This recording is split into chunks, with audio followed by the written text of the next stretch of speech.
Hey YouTube, this is Zach with Achilles Financial, and today I wanted to talk about TDAmeritrade's Income Estimator.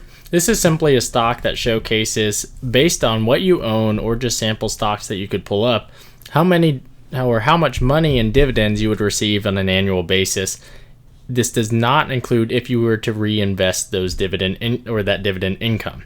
Some of the information that I highlight here is it's fun to be able to hop in here and say, if you have $5,000 to invest, how much would you earn based on that dividend if you were to go ahead and put that money into the stock market and on individual stocks? So what I have up here on the screen is Bank of America. The way that this works out is you can actually showcase the quantity that this would be associated with, what the current market value would be, and your estimated annual income.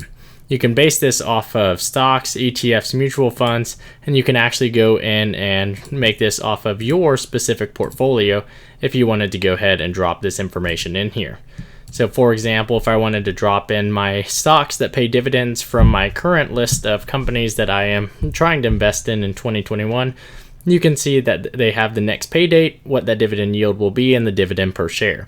So you can see for this individual portfolio, to go in here and have to get one of these stocks at the individual share, we're still not necessarily bringing in a significant piece of income associated with it.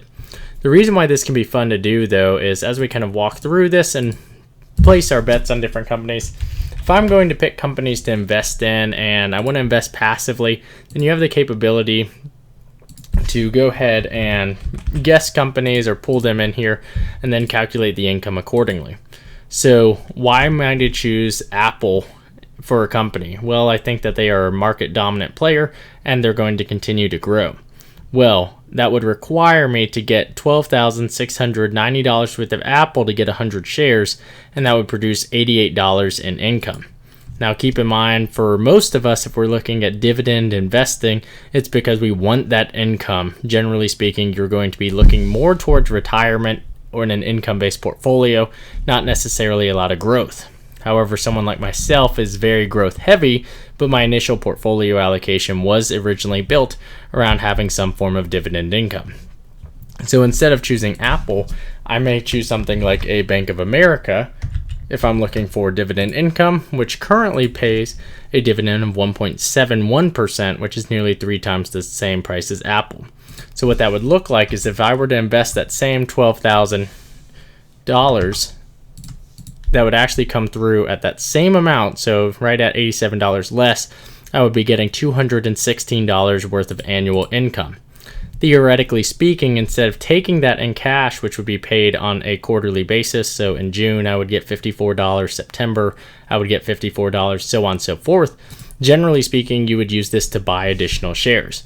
So in June, if I were to get $54, that would be another share of Bank of America, which means I would have 301 shares for my next calculation. You can see that would get me just that little bit more on a quarterly basis. And so now the next time it just goes up and continues to pay itself out. Now the question may come up of, do I need to pay or do I need to buy stocks, individual stocks, to be able to get dividends? And the answer is no. So if we were to look at something like VOO, which is the Vanguard SP 500 ETF, then you can see that while 100 shares would cost $38,000, you would still be getting that annual income. So to keep in line with our earlier example of $12,000, if we were just simply to look at the 30 shares here, then we'd still be getting around $160 of income, and we have an entirely diversified portfolio that would still be paying us a dividend 4 times per year, like you see above. So this is a cool tool to be able to go in and look at the companies and be able to check out who's paying a dividend and why. They also provide you the capability to use high dividend screens, so you can see what stocks that are not OTC or pink sheet traded and are going to be paying a dividend currently. You also have the capability to see your prior dividends. So I think that this is super important because it gives you a great opportunity to see what stocks pay dividends, and if you were to invest a certain amount, what would that income be?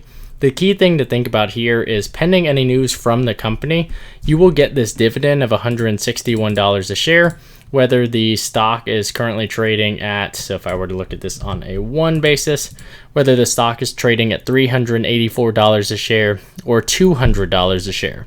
As long as those companies are still paying their dividend, you would still receive that investment and you would be able to reinvest that at your leisure. So I think that this is pretty cool. I'm a big fan of the income estimator. I use this whenever I look at stocks that do pay a dividend, and I find that incredibly helpful. So let me know in the comments below if you currently utilize the income estimator and if you find it helpful. So if you do find this content helpful, please leave a like and subscribe, and consider checking out the Discord in the description below. Thanks for checking this out. Hope to talk to you later. Bye.